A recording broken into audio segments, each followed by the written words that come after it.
Expliquei, filho, que nada posso adiantar a você. Não respondo nem sim nem não.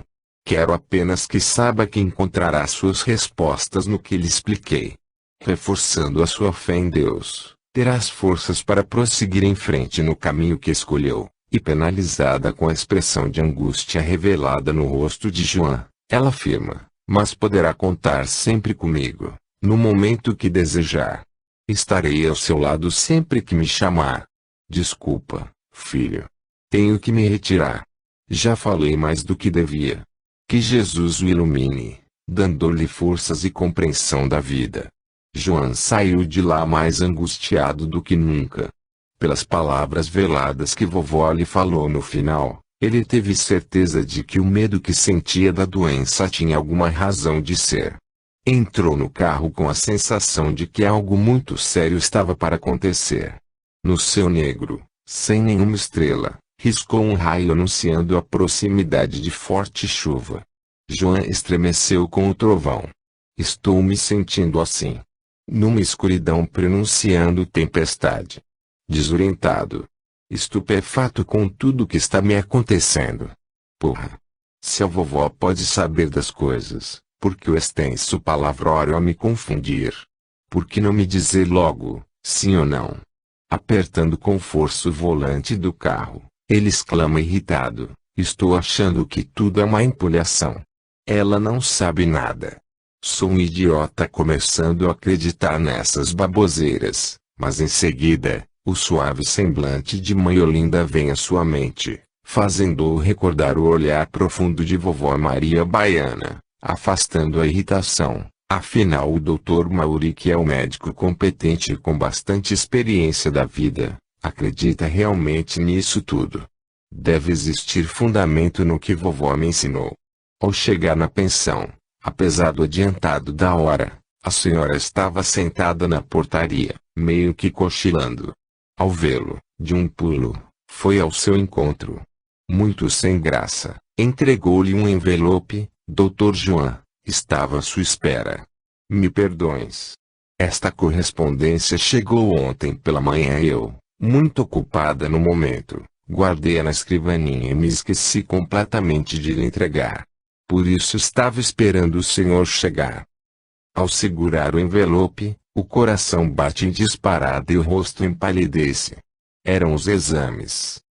Dona Clementina, vendo a sua expressão tensa, continua curiosa. Espero não ter causado nenhum problema com meu esquecimento. Deve ser importante, pois vem de um grande laboratório de Porto Alegre. Nova onda de irritação envolveu João. Teve vontade de soltar um palavrão, todavia controlou-se, respondendo secamente, não é nada de muito importante. Pode quedar-se descansada. Gracias.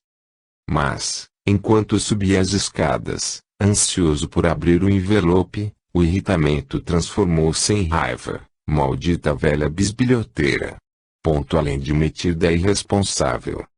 Entretanto, novamente a lembrança da suavidade e paciência de vovó Maria Baiana e mãe Olinda, foi como um balde de água fria jogado na fervura de sua aversão. Coitada.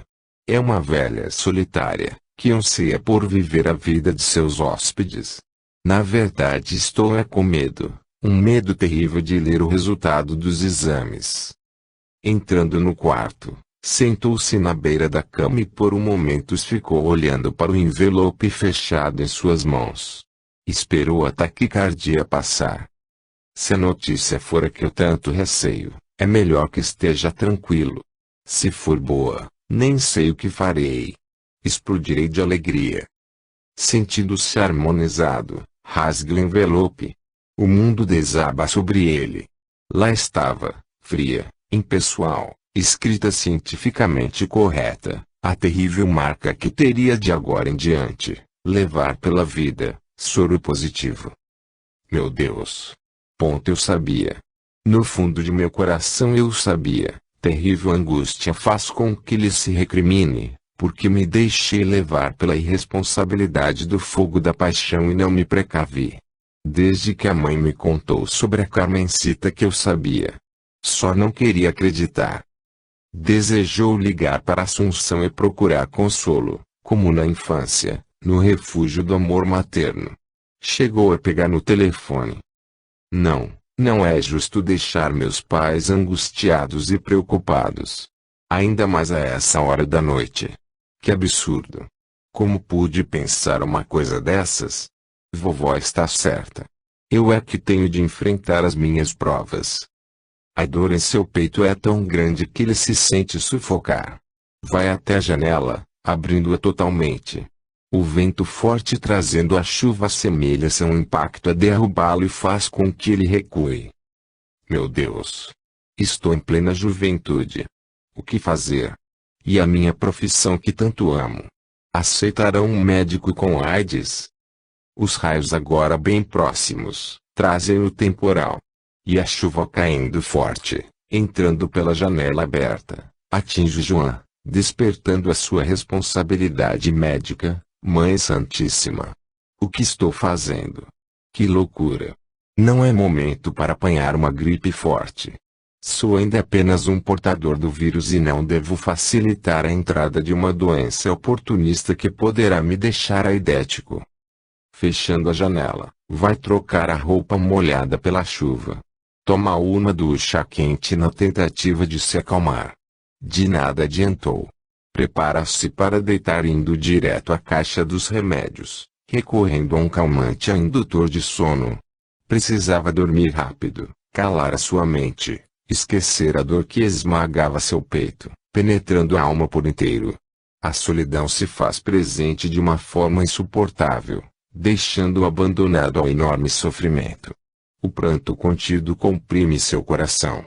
Já deitado, abraça o travesseiro deixando finalmente as lágrimas jorrarem e o barulho da chuva pesada caindo lá fora, mistura-se aos seus soluços. Aos poucos vai se sentindo mais aliviado. O remédio começa a surtir efeito e um último pensamento brota antes de se apagar num sono reparador. Preciso falar urgente com Letícia. Irei vê-la amanhã.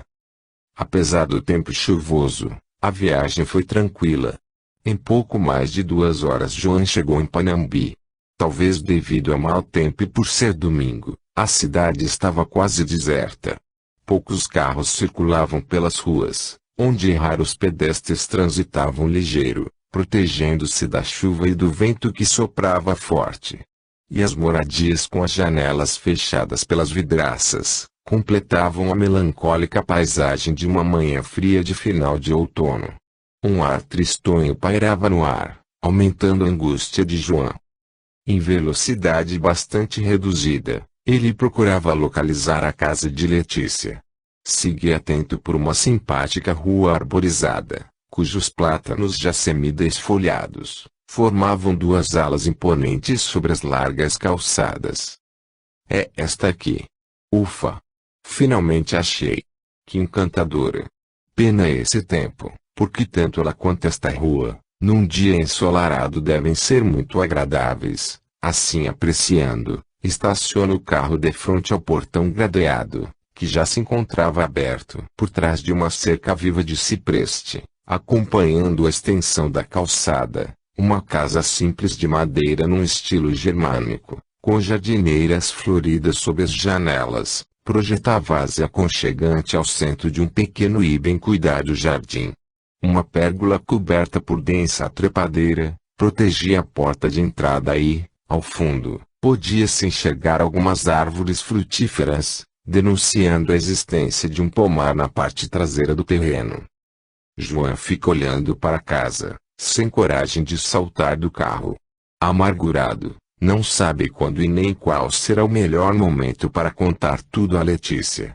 Lembra-se das palavras de vovó Maria Baiana, muitas provas terá que enfrentar.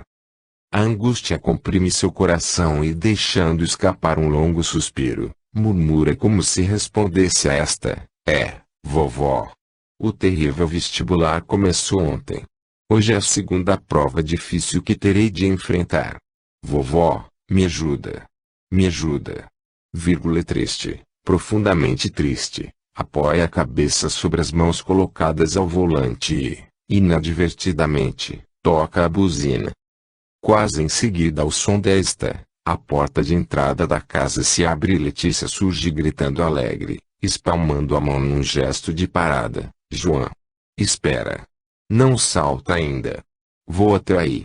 E abrindo o guarda-chuva, precipita-se até o carro. Tomado de surpresa, João apressa-se em empurrar a porta, para que ela se acomode ligeiro no assento ao seu lado, exclamando: Pero, amada minha, não devia ser isso. Entre. Senta-me lado. Está se quedando molhada. Deixando cair a sombrinha ao chão, ela vai entrando no carro, falando feliz: Vieste mesmo, com todo esse toró. Não acreditei quando me telefonaste. Ao ouvir a buzina, foi como se levasse um choque. Beijando-o sofregamente, não o deixa sequer responder. Assim, por um largo espaço de tempo, aproveitando a cortina de água que embaçava as janelas do carro, ambos diluem a saudade trocando carícias. Passado esse primeiro impulso, Letícia afaga o rosto de João, olhando-o amorosamente. Querido, que bom que estás aqui. Que bom, que bom. Parece até que estou sonhando. E eu também me senti muita falta de sua presença. Uma imensa saudade, e beija novamente. Pero creio que é melhor entrarmos. Sua madre deve estar achando estranho ficarmos tanto tempo aqui no carro. Rindo, Letícia discorda. A mãe. Não. Ela está fazendo o almoço. Nem deve ter ouvido a buzina tocar. Mas é melhor entrarmos, sim. Ela está ansiosa em conhecê-lo. E seu padre? Como está? Infelizmente na mesma, e de súbito a tristeza aluvia seu rosto. Não sei, João, se ele vai se recuperar um dia. Me corta o coração vê-lo apático, sentado naquela cadeira de rodas. Tem sido um sufoco para minha mãe e eu. Num suspiro, ela desabafa. Eu continuo com a minha fé, porém não consigo entender como Deus permite que um homem, que foi bom a vida toda, fique desse jeito. Pobre da minha mãe tem sofrido bastante. Ela também não merecia passar por tal situação. Às vezes me sinto meio perdida nas minhas convicções religiosas. À guisa de consolo, João sente ímpetos de transmitir para ela os ensinamentos de vovó Maria Baiana. Entretanto um pensamento refreia sua vontade. Mas transmitir o quê? Se eu ainda não acredito em tudo aquilo. Tolice. Não sei nem como vou enfrentar o terrível problema que me trouxe aqui, e a preocupação com o objetivo de sua visita retorna, angustiante, fazendo quebrar o encanto dos primeiros momentos desse encontro. Infelizmente são lá os designos de Deus, querida. Não há o que possamos ser. Solamente temos que aceitar, e forçando um sorriso, abre a porta puxando-a para fora do carro. Vamos, amada minha, quero conhecer seus padres e provar de lá famosa comida de sua madre. Abraçados sob a mesma sombrinha, correm até a varanda. Respingados de chuva, entram para dentro de casa. Sentem-se felizes por estarem juntos. Ao chegarem na sala, João sofre um impacto ao ver o pai de Letícia, semi-paralisado em sua cadeira de rodas, aquecendo-se junto à lareira acesa. Sente-se deveras penalizado, sem saber o que dizer. Paizinho, fala carinhosamente Letícia, este é João, o médico paraguaio que eu estou namorando. Este, tentando sorrir, contorce o rosto num trejeito e seu olhar aflito, de quem deseja se comunicar mas não pode, deixa o semblante envelhecido mais angustiado ainda. De nada adiantava tentar conversar com ele, não tinha condições. A fala estava tolhida. Todavia, João, percebendo que ele ouvia e compreendia tudo, apresenta-se atenciosamente. Muito prazer, Sr. Bertoldo. Sua filha sempre falou muito bem de usted. Traço e com delicadeza aperta a mão trêmula que, com muito esforço, este conseguirá levantar pouco acima do braço da cadeira. Comovido, mas ao mesmo tempo constrangido sem saber bem como agir, ele é salvo pela chegada da mãe de Letícia. demonstrando satisfação. Esta vai ao seu encontro. Então chegaste, Dr. João. Muito prazer. Estava na cozinha preparando nosso almoço, por isso não vim em seguida cumprimentá-lo. Ao abraçá-lo, ela percebe que as roupas dele estão úmidas pela chuva e atenciosa se preocupa. Oh, Dr. João. Seu suéter está molhado. Não é bom ficar assim. Não seria melhor colocar uma roupa do Bertoldo, enquanto secamos as suas na lareira? João ia recusar agradecendo, porém Letícia se antecipa. Acho uma excelente ideia, João.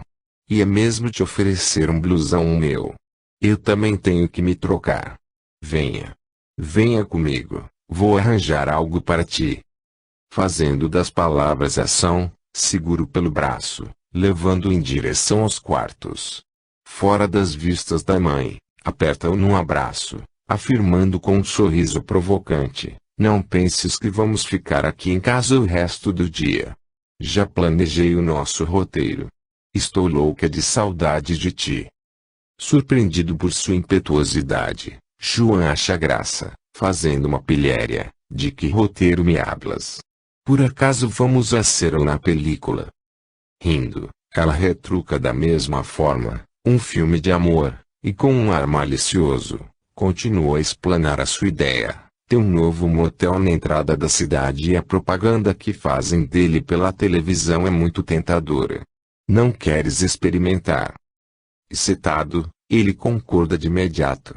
Porém, num relance, vem a consciência e o objetivo de sua visita e, desprendendo-se a custo do caloroso abraço, propõe: pero primeiro, querida, precisamos conversar. Tenho que dizer uma coisa a você. De tão ansiosa, ela não percebeu o tom de seriedade com que ele falou e, animada, contesta: aqui, não.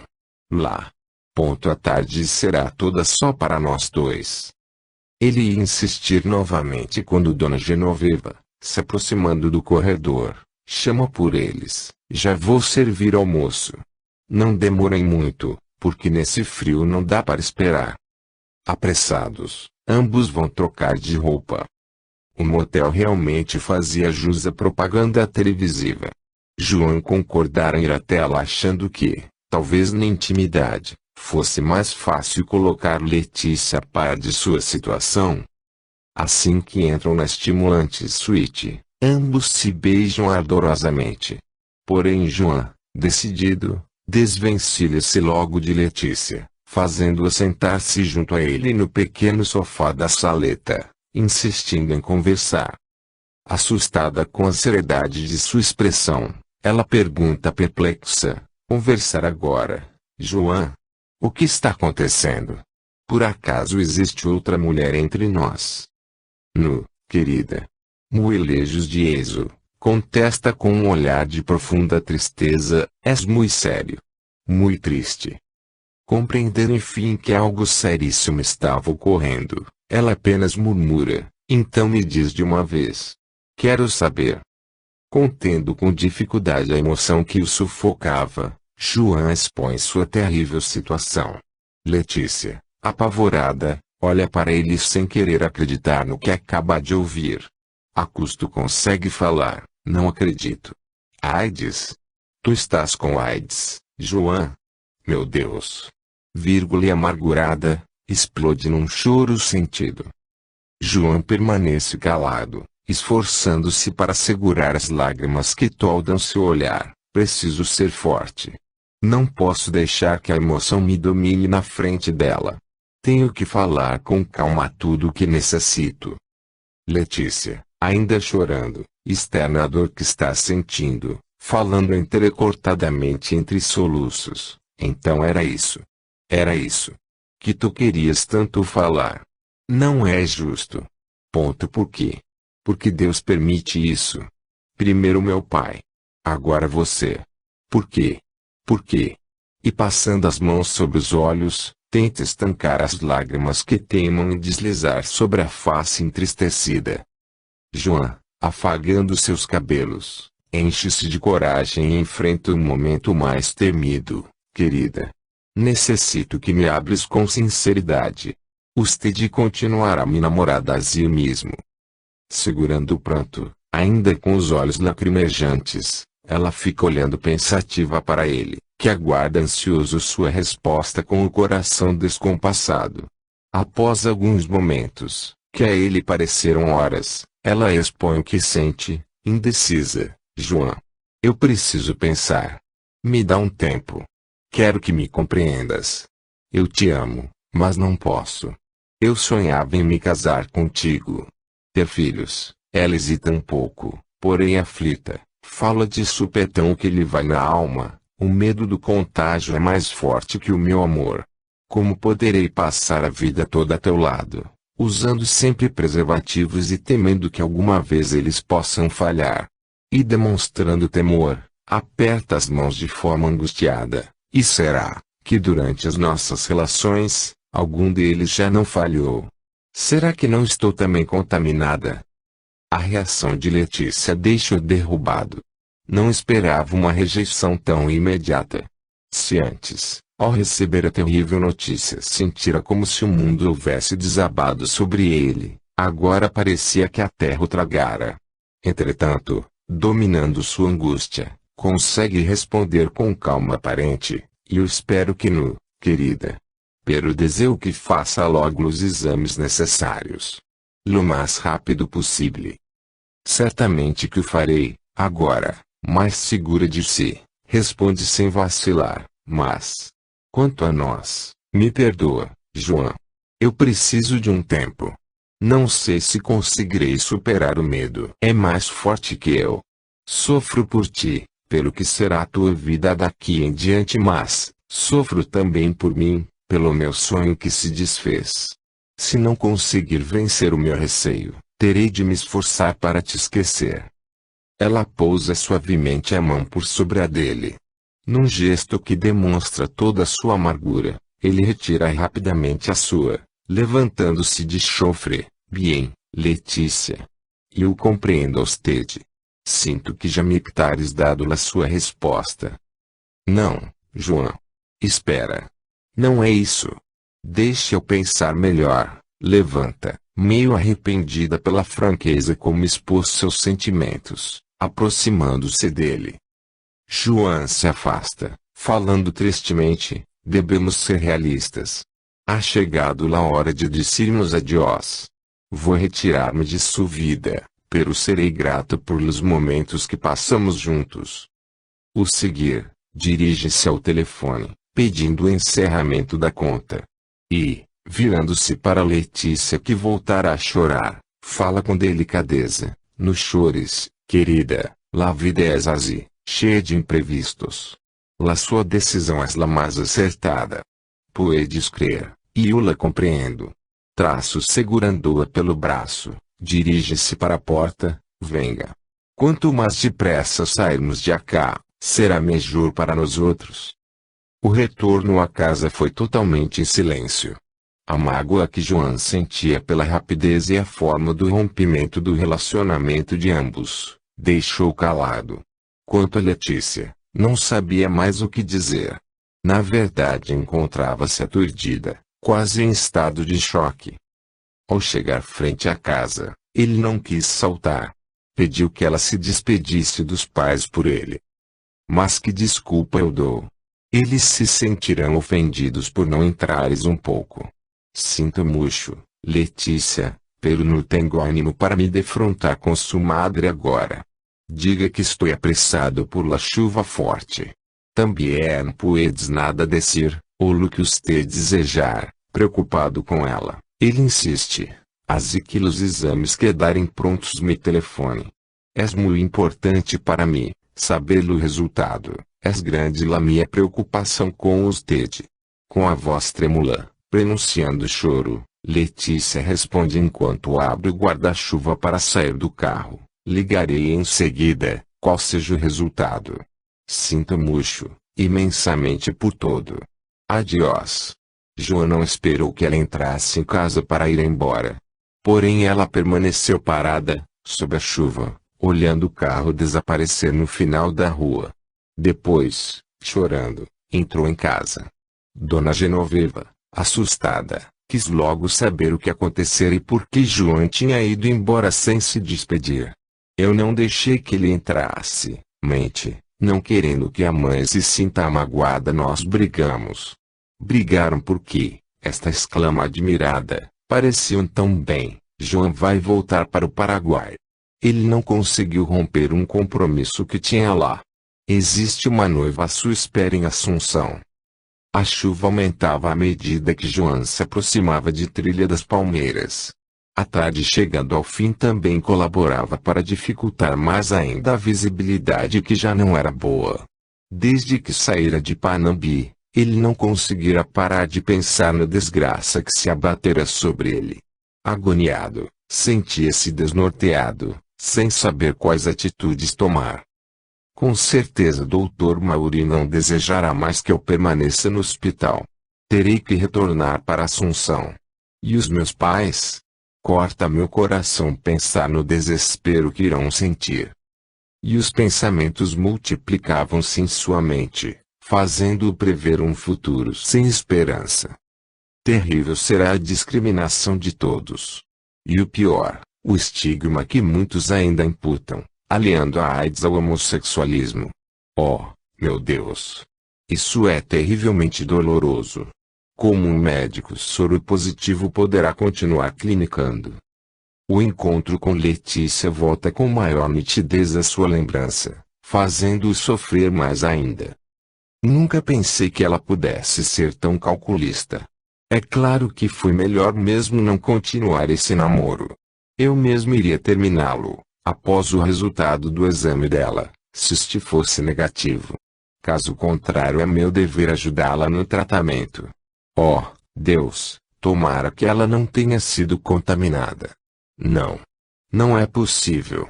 Pois nunca deixamos de usar preservativos. Faltava apenas uns 20 quilômetros para chegar ao destino e isso deixava-o mais tenso ainda. Amanhã será a prova pior. Vou falar com o Dr. Mauri o mais cedo possível. Qual será sua reação? Oh, Jesus, me ajuda. A dor que a atitude de Letícia lhe causara continuava a massacrá-lo. Como ela pode pensar apenas nela? Sempre afirmou me amar. Nem por um segundo sequer pensou em como eu estaria me sentindo. Que decepção! Estava assim tão aturdido pela mágoa, que não viu um cavalo entrando na estrada.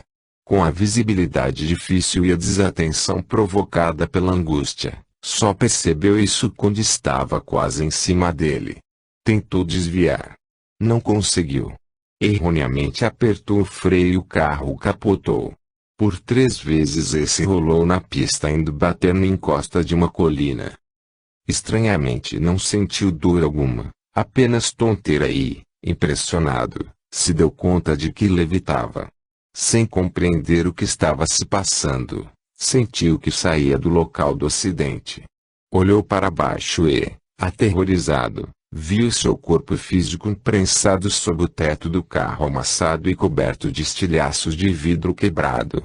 Da cabeça corria grosso filete de sangue, que se espalhava sobre a face. Precisava pedir ajuda. De uma casa à beira da estrada surgiram correndo 2 homens. Gritou por socorro, mas eles não escutaram. Não o enxergaram também. Desorientado olhou à sua volta, sentindo-se perdido.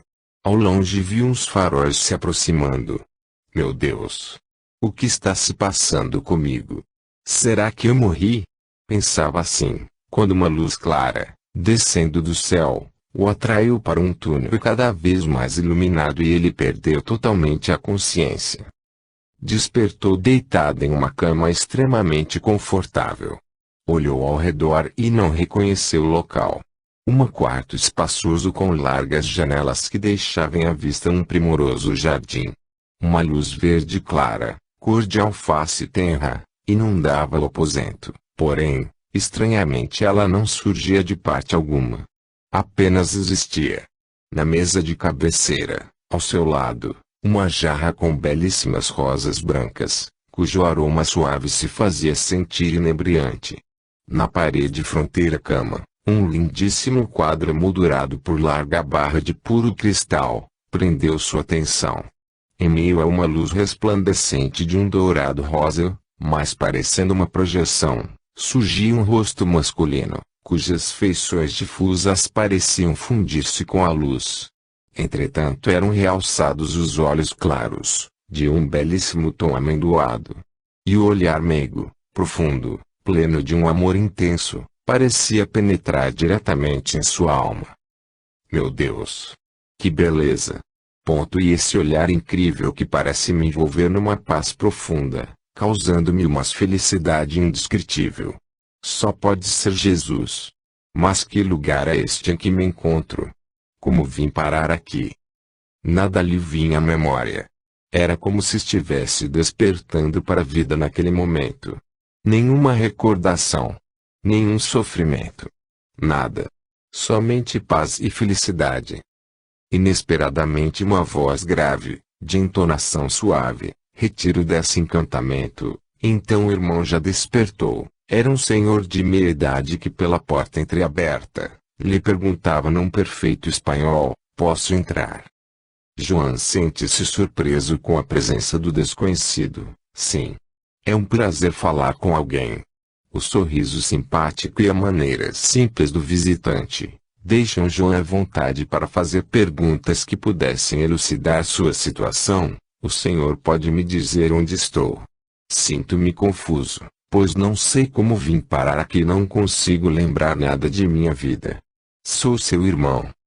Se me pergunta em relação à família terrena, não. Mas somos irmãos espirituais. Aqui no plano astral costumamos chamar assim os recém-chegados. Aqui no astral? Não entendo. Sim. É onde você se encontra.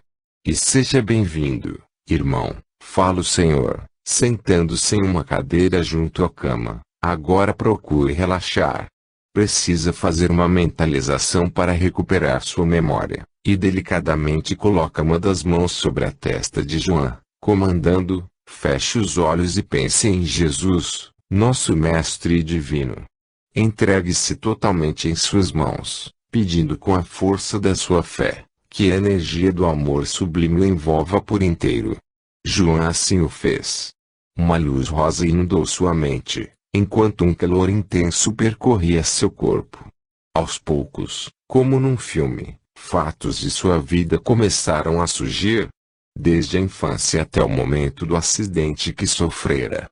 E a lembrança dos acontecimentos que provocaram a este, causaram um impacto em seu coração. Entretanto, subitamente lembrou-se das palavras de vovó Maria Baiana sobre o plano astral e, admirado, exclamou, então estou morto. É isso, não? E sua reação a esta constatação surpreendeu sobremaneira. Se a morte é esse estado de felicidade e paz em que me encontro, então ela é benéfica. A ignorância sobre esse estado é que nos faz temê-la. Um sorriso tranquilo estampou-se no rosto do Senhor. Não, João. Ainda não chegou a sua hora. Você não fez a sua passagem. Como? Mas então não compreendo. O que estou fazendo aqui? Não é este o plano dos que já morreram? Sim. Dos espíritos desencarnados, irmão. A morte não existe. Continuamos vivendo aqui. Não se lembra do que vovó Maria Baiana lhe ensinou? João se surpreende, como pode o senhor saber disso, irmão? No astral, tudo pode ser conhecido. Porém não é momento oportuno para essa explicação. Mais tarde talvez. Outras mais imediatas são necessárias. Assim, peço que procure se lembrar do que lhe aconteceu logo após o acidente. João ficou pensativo até que todos os detalhes vieram à memória. Sim, exclamou admirado, agora me lembro bem. A luz intensa. O túnel. Como se uma força estivesse me atraindo. Em seguida adormeci. Até agora, e quando isso aconteceu? Lembra? Bem, acho que foi ontem. No início da noite. Voltando a sorrir, o senhor esclarece. Não, irmão. Pelo tempo da Terra, está fazendo quase 2 meses que está dormindo. 2 meses? Assusta-se João. Então posso estar vivo aqui, mas na Terra estou morto. Não exatamente. Mas está em coma profundo, no hospital onde trabalhava. Em coma. E ele se aflige. E os meus pais, como estão? Oh, Deus! Que situação estranha, esta!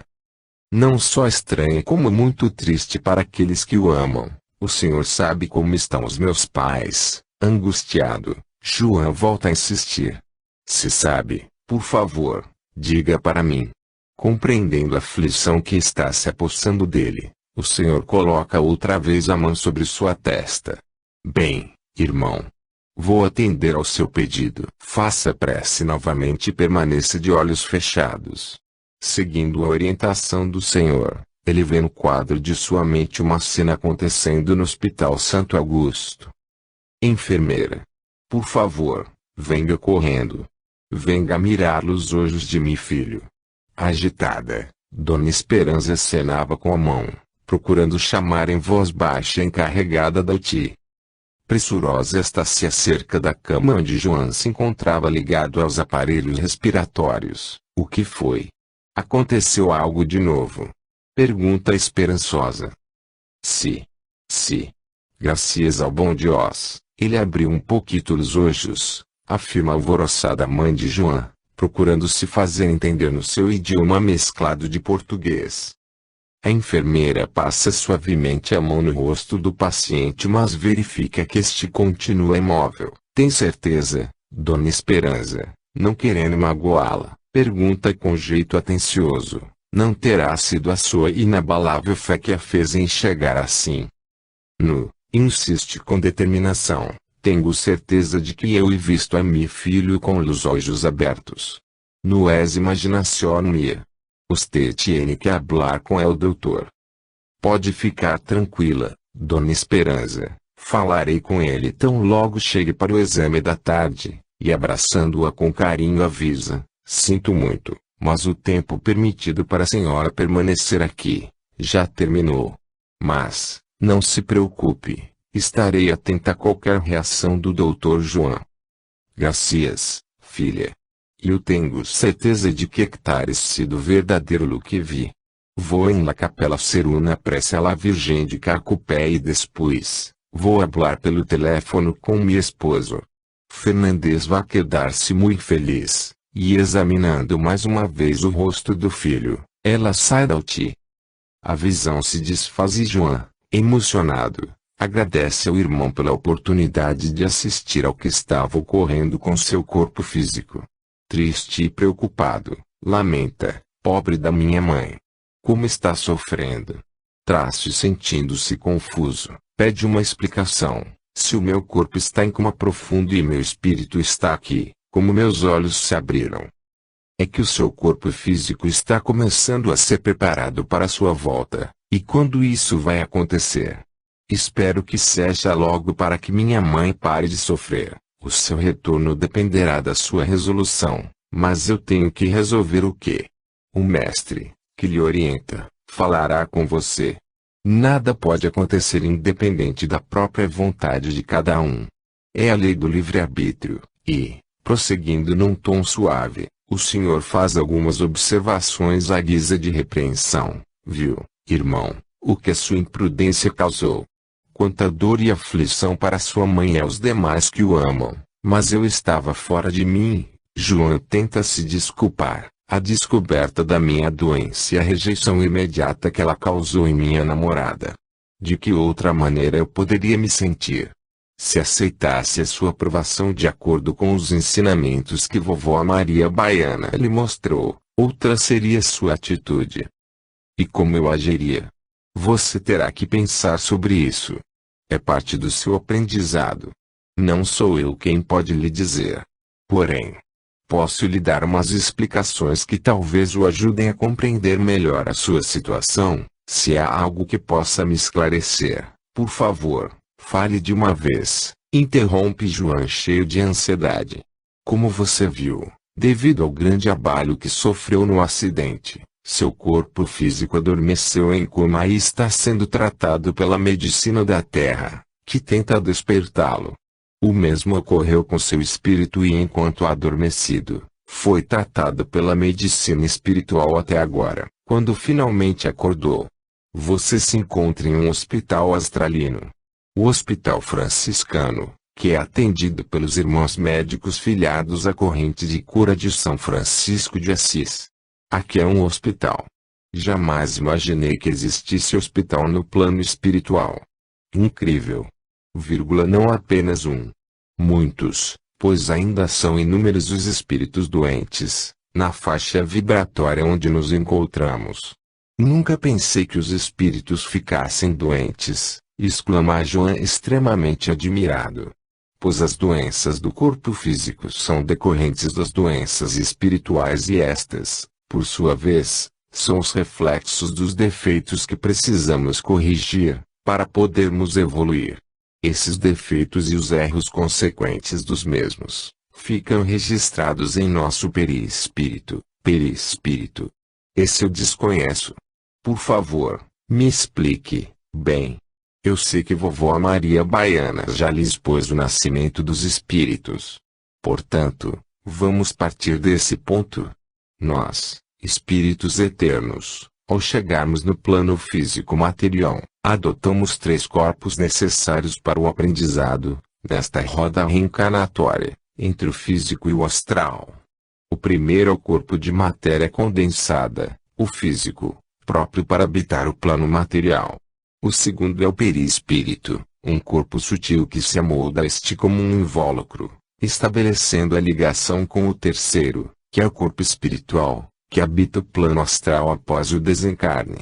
E durante a experiência na Terra, esses nossos 3 corpos permanecem unidos, como um só, sendo visível apenas o carnal. Mas se vivemos várias experiências de vida, com sexo, raças e formas diversas, conforme me explicou vovó, como e por que se processam tais mudanças, todos os atos, certos ou errados, que cometemos no decorrer de uma experiência na Terra, vão sendo gravados no perispírito, cuja função é servir como indicador, ou melhor, como molde para a formação dos próximos corpos que iremos adotar em uma nova encarnação. Assim, de acordo com as necessidades de resgate kármico, nossos 3 corpos recebem a forma necessária ao aprendizado a ser cumprido nesta nova experiência terrena. E, ao término desta, após o desencarne, tendo sido desintegrado o corpo físico e o perispiritual cumprido a sua missão, nosso corpo espiritual permanece aqui, no plano astral, utilizando a última forma adotada, até reencarnar novamente. Joan fecha-se num silêncio meditativo. Paciente, o senhor fica aguardando que ele se pronuncie. Após hesitar um pouco, como se estivesse medindo as palavras, finalmente se expressa: essa a teoria que acabou de me explicar, apesar de difícil aceitação para mim, acho-a muito interessante. Contudo, não entendo como eu, estando aqui no plano astral onde tudo é conhecido por todos, porque desconheço tudo isso e me sinto incrédulo, cheio de dúvidas. Muito simples, irmão. Quando o espírito encarna, recebe o véu do esquecimento. Ou seja, é vedado à sua consciência física a tais conhecimentos e a escolha de seu aprendizado. Mas, por quê? Interrompe João muito admirado. Não seria mais lógico se continuássemos nos recordando do plano astral, de vidas passadas e de tudo o que nos aconteceu, anterior ao nosso nascimento físico? Aí não existiria aprendizado. O que nos favorece corrigirmos nossos defeitos, é exatamente não nos lembrarmos dos erros que cometemos em função deles. Como exemplo, se fomos egoístas ou maus e o nosso egoísmo ou maldade prejudicou ou causou sofrimentos em alguém, para repararmos o que fizemos, escolhemos viver novamente uma encarnação com esta pessoa. De preferência em uma situação de convivência familiar, como pais e filhos, marido e mulher, irmãos ou demais parentes. Ou em outras relações tais como amizade, coleguismo, vizinhança. Dependendo do grau de necessidade do nosso resgate. Mas por que a preferência no seio de uma família? Porque os laços familiares facilitam o aprendizado do amor. Em momentos de dificuldades ou sofrimentos com algum membro da família, somos levados a auxiliar a esse alguém. Sendo este a pessoa que prejudicamos no passado, estaremos no presente, através da dedicação e do afeto, desfazendo os erros anteriores. E a vítima de nossos erros, por sua vez, se sentirá amada e agradecida. Assim desfazemos, através do amor, o sofrimento que lhe causamos anteriormente. Compreendo. Se ambos tivessem lembranças do passado, dificilmente venceriam a animosidade, relacionando-se fraternalmente. Sim. Isso faz sentido. Contudo, ainda não entendo, se estou agora nesse momento no astral, por que não me recordo de meu passado e da vida aqui neste plano, porque ainda não desencarnou. Portanto, continua com o véu do esquecimento. Está apenas sendo tratado espiritualmente. E faz parte desse tratamento, ser esclarecido em pontos que lhe ajudem a tomar a decisão que vai enfrentar. Sinto que tal decisão deve ser muito séria, o que me deixa deveras apreensivo. Traço e ainda cheio de dúvidas. João pede mais uma explicação, só mais uma coisa, irmão. Sinto que estou abusando do seu tempo, mas, como médico terreno, gostaria que me falasse mais sobre as doenças. Todas elas, mesmo as mais corriqueiras, são produzidas por nossos erros. Sim. Veja bem, João. As simples, facilmente curáveis, que afetam o corpo físico, decorrem dos vírus ou das bactérias existentes na Terra, desenvolvidos pela poluição, descaso e depredação com que a humanidade atinge a natureza. Apesar de simples, elas não são decorrentes dos erros humanos. Não deixe de ter razão. O ser humano, nesses 2 séculos passados, vem destruindo o meio ambiente com uma velocidade incrível. Quanto às difíceis, as incuráveis e as fatais, as quais denominamos kármicas, são o resultado dos atos negativos que o ser humano realiza contra seus semelhantes. Assim como também os vícios que causam prejuízos a seu próprio corpo físico. As doenças kármicas atuam sob a lei do retorno. Portanto, tais erros precisam ser absorvidos e dissolvidos nos corpos do espírito que infringiu a lei da harmonia e do amor. Dessa maneira, esse espírito, antes de reencarnar, programa o corpo físico que irá adotar na nova experiência de vida e, baseado no perispírito marcado com os erros passados, imprime no novo corpo as deficiências, tendências ou doenças necessárias ao resgate kármico. Me fiz entender agora. Cada vez mais surpreso e com a sua consciência médica despertada, João analisa, sim.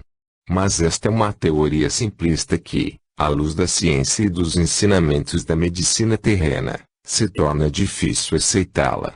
Entendo que sob o enfoque espiritual, os erros cometidos é que são os causadores das doenças, tanto espirituais, como físicas. Simples ou complicadas. É isso? Exatamente, irmão. E, sorrindo, este se levanta, avisando, então, já que compreendeu o básico, chegou o momento de conhecer e falar com o seu mestre. Ele o espera na grande sala. Vamos. João sai da cama ansioso por conhecer o mestre e um pouco mais da vivência no plano astral. Admirado, percebe que está vestido com uma comprida túnica azulada, ao estilo dos monges. Calçando as sandálias que se achavam colocadas ao pé da cama, sai do quarto acompanhando o senhor por um iluminado e largo corredor. Este, com muitas portas em ambos os lados, denunciava a existência de um grande número de quartos. E à semelhança da iluminação que havia no seu aposento, uma luz clara e ligeiramente lilás, não surgia de lâmpada alguma. Estava em toda parte. Um largo portal terminava o corredor. Parando frente a este, o senhor anuncia, pronto, irmão. Chegamos. Aqui encerro a minha incumbência. Agora é com seu mestre. Como? Não verei mais. Exclama surpreendido. Sua companhia é tão agradável e estou aprendendo tanto consigo. Para mim também foi muito agradável esse nosso encontro, mas é chegado o momento da sua decisão. O prazo está findando. João olha inseguro para ele. Se tem que ser assim. Deve ser mais uma prova que terei de enfrentar. Estou certo? Sim, irmão. A decisão tem que ser sua. É hora de entrar. Adeus, só mais um instante, irmão, pede com delicadeza, por favor. Não me disse o seu nome, nem qual a sua função neste hospital. É médico. Fala tão bem o meu idioma. Viveu no Paraguai também. Poderia me esclarecer sobre isso, antes que de nos separarmos? Sorrindo, o senhor acata o pedido, pois não, João? Não sou médico, sou um mentor. O meu trabalho é receber e orientar os recém-chegados que fizeram a passagem e aqueles que, como você, vêm aqui antes da hora kármica para um tratamento. Dentre estes, uns retornam, outros acabam por permanecer aqui mesmo. Quanto ao idioma, nós mentores, nos comunicamos com os recém-chegados na linguagem de origem de cada um. Interessante. E de grande auxílio para nós. Se não fossem os seus esclarecimentos, estaria me sentindo perdido. Muito obrigado por tudo, porém, um tanto hesitante, João volta a insistir, mas... E o seu nome? Não posso ficar sabendo. Olhando para este profundamente, o mentor responde de uma maneira inesperada. Quando retornar ao seu corpo físico, pouco se lembrará do que viveu aqui. Apenas alguns lampejos serão projetados na sua mente física, mas, com certeza algo sobre nosso encontro haverá de recordar, e com um sorriso um tanto misterioso, ele termina a conversa. Quanto ao nome e à nacionalidade que adotei em minha última encarnação, deixo para que você descubra entre as fotos antigas guardadas com sua mãe. Sem dar tempo de João responder, o mentor abre a porta, fazendo-o entrar no recinto. Em caráter excepcional, o Dr. Mauri hospedara a Esperança em um quarto ao lado da enfermagem, próximo ao Ti. Norma, sua esposa, havia oferecido hospedá-la na casa deles, mas a mãe de João, apesar de agradecida com o convite, tinha preferido ficar o mais perto possível do filho e, para tanto, havia escolhido uma pensão na vizinhança do hospital. Contudo, o casal não quis deixá-la sozinha com o enorme sofrimento pelo qual estava passando e assim, o diretor médico acomodou-a no hospital. Forte na sua fé, Esperança acredita na total recuperação do filho. Contudo, os médicos não têm a mesma expectativa. Foi grave o traumatismo craniano e, além do mais, em função da longa permanência sob a chuva, enquanto aguardava atendimento na estrada, João sofreu uma pneumonia dupla. Esta, tendo custado muito a curar, enfraqueceu por demais seu organismo. Mesmo com tratamento intensivo, nenhuma melhora foi constatada e ele permanece em coma. Apesar de estar estagiando há menos de um ano no Santo Augusto, João granjeou a simpatia do corpo médico e dos funcionários do hospital e o seu acidente causou grande comoção em todos eles. Até novena em prol da sua recuperação, alguns estão fazendo. Todavia, à medida que os dias passam, as esperanças vão diminuindo. Somente Esperança continua acreditando na cura do filho, afirmando: és algo dentro de mim que me hace crer que Mijo se quedará curado de todo. Por força dessas palavras, é que Lourdes, a enfermeira, passara a observar mais seguidamente seu paciente. Talvez ela tenha visto mesmo os olhos do Dr. João se mexerem. Mãe tem um sexto sentido mais apurado em relação aos filhos. Eu acredito nisso. E assim, todas as vezes em que verifico o funcionamento dos aparelhos, ela permanece o mais tempo que o necessário à cabeceira da cama, observando atentamente o rosto de João. Tornou-se até uma rotina. Já se passara mais de uma semana que Esperança julgara tê-lo visto piscar as pálpebras. Mas, até agora, nenhuma novidade ocorrera. Os médicos especialistas, que estão fazendo o tratamento, acham que somente um milagre trará o jovem colega de volta à vida. Maurício se condói de Esperança e não encontra mais palavras de estímulo para lhe dizer: Mas esta continua forte, acreditando piamente no restabelecimento da saúde do filho. O tempo em que permaneça ao seu lado, acaricia seu rosto, suas mãos e fala ao seu ouvido, estimulando-o a viver.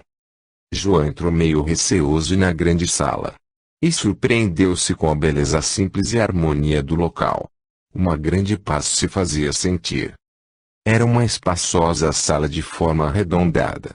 Da abóbada, semelhante a um cone, surgia uma luz violácea que se projetava sobre um grande cristal de duas pontas, pendurado ao centro. De extrema pureza, este refletia a luz espargindo-a como em raios, ao seu redor e sobre o piso revestido por pedra opalina, onde não se viam emendas. Várias almofadas brancas estavam dispostas diretamente no chão, formando, em 3 fileiras, um semicírculo que quase se fechava em um pequeno tapete redondo. Sobre este, sentado com as pernas cruzadas na posição oriental, o mestre, iluminado por uma aura azulada que envolvia seu corpo, esperava-o tranquilamente. O rosto, de feições características da raça hindu, deixava transparecer uma harmonia interior. Suas vestes eram de fina seda, na cor marfim e brocada com fios dourados. Sobre o peito pendia um grande medalhão de ouro que cintilava sob a luz surgida da abóbada. E um turbante de seda dourada, a esconder os cabelos, ostentava junto à testa, um grande e rutilante rubi. Vivamente impressionado, João fica olhando com admiração, sem saber o que dizer ou fazer. Os lábios, semi-ocultos pela sedosa barba bem aparada, se abriram num sorriso que transmitia uma paz envolvente. Mas nenhuma palavra brotou. O olhar profundo dos olhos escuros, de intenso brilho, penetrou na mente de João que, comovido, escutou em seu íntimo a voz tranquila do mestre. Senta à minha frente, João.